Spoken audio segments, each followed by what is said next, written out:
Hi, it's me again, Stephen King. Today, I'm going to talk about grammar. I have to say two words that sometimes quite confusing for my students.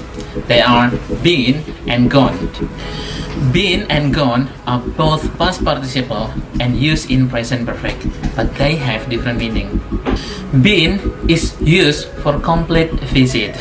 You went to a place and you have returned back.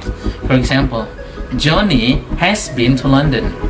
This means that Johnny is not in London right now.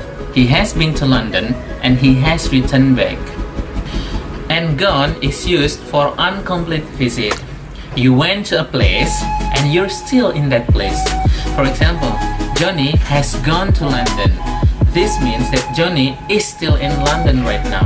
He hasn't returned back. Well, it's easy, isn't it? If you're still confused about these two words, been and gone, why don't you write down your question on the comment section below.